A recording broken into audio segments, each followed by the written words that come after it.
नमस्कार। भोरे भोर में आपका बहुत बहुत स्वागत करते हैं। बिहार और बिहार की राजनीति में गठबंधन को लेकर के अक्सर आपने देखा होगा कि कई तरह की बातें चल रही थी। एक तरफ जहां एनडीए को लेकर के लगातार ये बातें कही जा रही थी कि चिराग पासवान एनडीए का हिस्सा नहीं रहेंगे, वो एनडीए से अलग हो जाएंगे, महागठबंधन में चले आएंगे। वहीं महागठबंधन के अस्तित्व पर भी लगातार प्रश्न खड़े हो रहे हैं और गठबंधन के घटक दल जो पहले हुआ करते थे उनमें भी अब बेचैनी बढ़ गई थी। इन सब के बीच में तेजस्वी यादव ने चुप्पी तोड़ते हुए महागठबंधन के भविष्य को लेकर के कई सारी बातें स्पष्ट की हैं। आपको बता दें कि इससे पहले महागठबंधन को लेकर के आरजेडी जो कि बड़े भाई के रोल में चल रही थी, उसने साफ तौर पे कहा था कि महागठबंधन के भविष्य का जो भी फैसला होगा, जो भी बातचीत होगी, चर्चाएं होंगी और जो भी डिमांड होगा, उसकी बातों को करने के लिए, उसकी बैठकें करने के लिए जगदानंद सिंह अधिकृत हैं।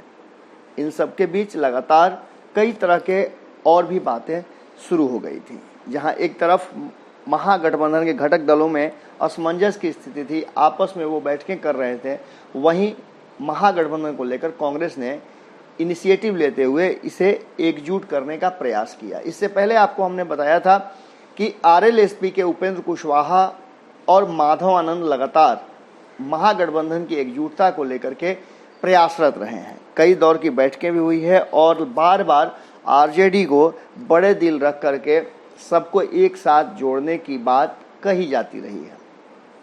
इन सब के बीच में आपने एक बात जरूर देखा होगा कि तेजस्वी यादव बिल्कुल चुप थे।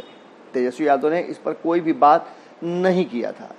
इस बीच जीतन राम मांझी कई दौर में कोऑर्डिनेशन कमेटी बनाने के लिए समय दे चुके हैं।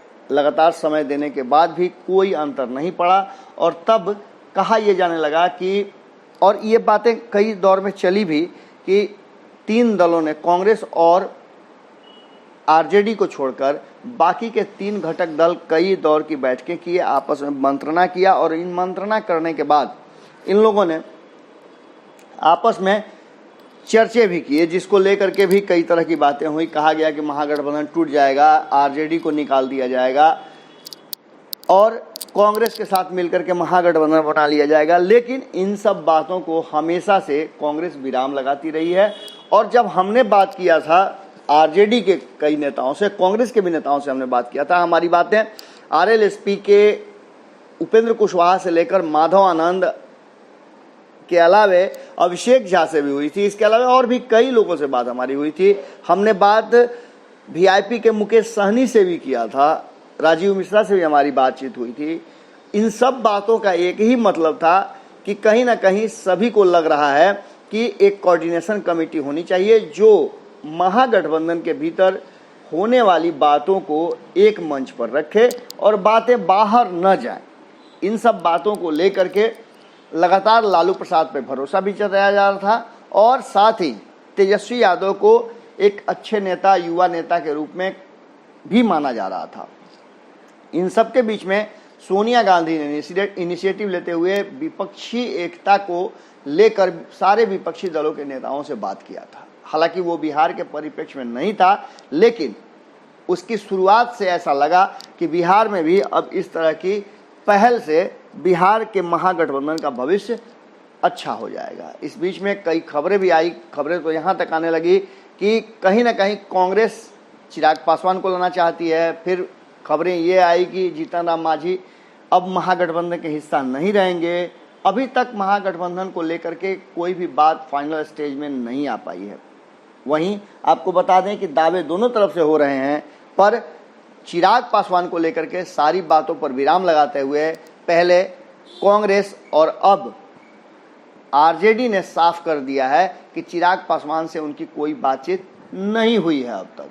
पहले कांग्रेस के तरफ से ये बयान आया था कि वो संपर्क करना चाहते हैं सोनिया गांधी से, पर जब ये बातें सामने आई उसके बाद से शक्ति सिंह गोहिल ने आगे बढ़ करके ये बात कही कि हमारी चिराग से कोई बातचीत नहीं हो रही है और चिराग पासवान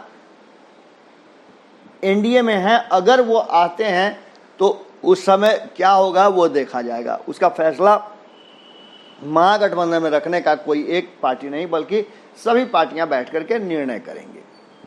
बैठकों का दौर सभी दलों में जारी है। और इस बीच में आपको बता दें कि आरएलएसपी ने भी अपने तरफ से एक 3 सदस्यीय कमेटी का गठन किया है, जो महागठबंधन के अंदर होने वाली चर्चाओं और कोऑर्डिनेशन कमेटी बनेगी तो उसके लिए बातचीत करेगी। वो कमेटी पहले दौर में जगदानंद सिंह से मिल चुकी है। अब इन सब के बीच तेजस्वी यादव ने चुप्पी तोड़ी है। तेजस्वी यादव का महागठबंधन के भविष्य को लेकर चुप्पी तोड़ने से बहुत कुछ बातें स्पष्ट नजर आती हैं। पहली बात तो ये नजर आती है कि जिन बातों को लेकर के महागठबंधन के अंदर में असमंजस की स्थिति थी, उस पर उन्होंने सीधे तौर पे विराम लगा दिया है। मुख्यमंत्री के उम्मीदवारी को लेकर के तेजस्वी यादव ने स्पष्ट कर दिया है कि मुख्यमंत्री का उम्मीदवार तो आरजेडी से ही होगा। ये बातें पार्टी ने तय कर दी हैं और इस पर किसी भी तरह का कोई चर्चा या समझौता नहीं किया जा सकता है। अब आप समझ सकते हैं कि तेजस्वी यादव ने एक मुद्दे पर तो साफ साफ स्पष्ट कर दिया है कि वो मुख्यमंत्री के उम्मीदवारी पर उनकी पार्टी और लालू प्रसाद से लेकर खुद तेजस्वी यादव तक किसी भी तरह का कोई चर्चा या बातचीत नहीं करने जा रहे हैं। आगे की चर्चा में आपको हमने पहले बताया था कि मुख्यमंत्री की उम्मीदवारी को लेकर लालू प्रसाद से लेकर आरजेडी के एक कार्यकर्ता तेजस्वी यादव का नाम घोषित कर चुका है। इस पर कोई समझौता होने वाला नहीं है।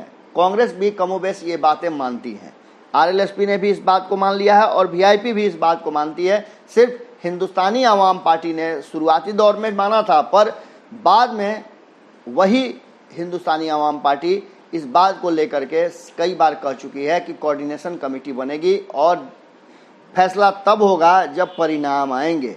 विधायक दल की बैठक में ये फैसला किया जाएगा। हालांकि अगर नियमों की बात करें तो अक्सर ऐसा ही होता है कि विधायक दल बैठ करके फैसला करते हैं, पर मुख्यमंत्री का नाम पहले से अक्सर घोषित होता आया है, चाहे वो एनडीए की बात करें या फिर महागठबंधन की बात करें।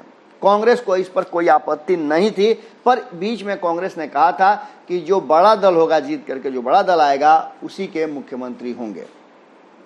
अब इन सब के बाद तेजस्वी यादव के इस बयान के बाद ये स्पष्ट हो गया है कि महागठबंधन बनने की कवायद अब तेजी से आगे बढ़ गई है। वहीं दूसरी तरफ तेजस्वी यादव ने एक बात और कही। उन्होंने भी साफ कहा कि उनकी चिराग पासवान से न कोई बात हुई है और न किसी तरह की मंत्रणा हुई है। चिराग पासवान एनडीए में हैं, अगर वो एनडीए छोड़ करके आते हैं तब की बात और होगी, तब बैठ करके फैसला महागठबंधन लेगी कि चिराग पासवान को कैसे एडजस्ट करना है, रखना है या नहीं रखना है। इन सब के बीच तेजस्वी यादव ने साफ तौर पे कहा कि आरजेडी सभी धर्म, जाति, समुदाय की पार्टी है। लालू प्रसाद द्वारा स्थापित की गई इस पार्टी में सभी वरिष्ठ नेता सम्माननीय हैं और जो फैसला करेंगे वो फैसला सर्वमान्य होगा। मैं भी मानने के लिए बाध्य हूँ। उन्होंने साफ तौर पे कहा कि पार्टी में किसी तरह का कोई समस्या नहीं है, पार्टी एकजुट है और एकजुटता ही है कि हम हर मोर्चे पर अपने विरोधियों को मजबूती से शिकस्त देते हैं और हराते भी हैं। उन्होंने साफ तौर पे कहा कि आने वाले चुनाव में पार्टी पूरी मजबूती से लड़ेगी और महागठबंधन के साथ लड़ेगी। आपको बता दें कि तेजस्वी यादव ने A to Z की बात की है। तेजस्वी यादव ने कहा है कि जिस भी जातीय वर्ग समुदाय का जो प्रतिनिधित्व होगा, जो हिस्सा होगा, उसमें कोई कमी नहीं होगी। आपने देखा होगा कि पहले भी संगठन निर्माण के दौरान तेजस्वी यादव ने साफ तौर पे जब संगठन का निर्माण किया तो उसमें आरक्षण के साथ साथ बाकी सारी चीज़ों का पूरी मजबूती के साथ ध्यान दिया गया था। इस बार चुनाव में भी युवाओं को विशेष फोकस किया जाएगा और साथ ही मजबूती से लड़ाई लड़ने के लिए जो भी कुर्बानियां देनी पड़ेंगी और आने वाली 2020 के चुनाव में वर्तमान सरकार को उखाड़ फेंकने के लिए जो भी करने की जरूरत होगी वो तेजस्वी यादव और उनकी पार्टी करेगी। ऐसा ही वो चाहते हैं कि महागठबंधन के साथी भी पूरे हिम्मत के साथ और मजबूती के साथ वर्तमान सरकार को उखाड़ फेंके, जो बिहार को बर्बाद करने के लिए उत्तरदायी है। आपको बता दें कि नीतीश कुमार की सरकार को लेकर के तेजस्वी यादव लगातार हमले कर रहे हैं और वहीं नीतीश कुमार को उन्होंने कई तरह से घेरने का भी प्रयास किया है। अब देखने वाली बात होगी कि तेजस्वी यादव के इस बयान के बाद और अलग अलग दलों में हो रहे मंथन के बाद क्या महागठबंधन के अस्तित्व पर से जो गर्दा धूल जमा हुआ था वो हट गया है।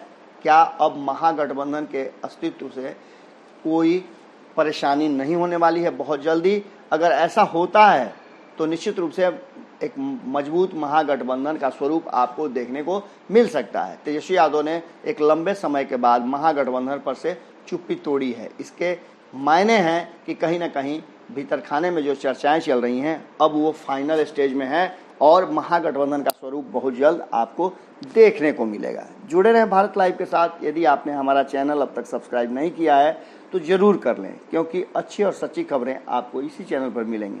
नमस्कार। बढ़ाएं अपना कदम सक्सेस की ओर शिखर करियर इंस्टीट्यूट के साथ। शिखर करियर इंस्टीट्यूट पूर्वी भारत में एकमात्र कोचिंग संस्थान जो एक्सक्लूसिवली है मेडिकल एंट्रेंस एग्जाम के लिए।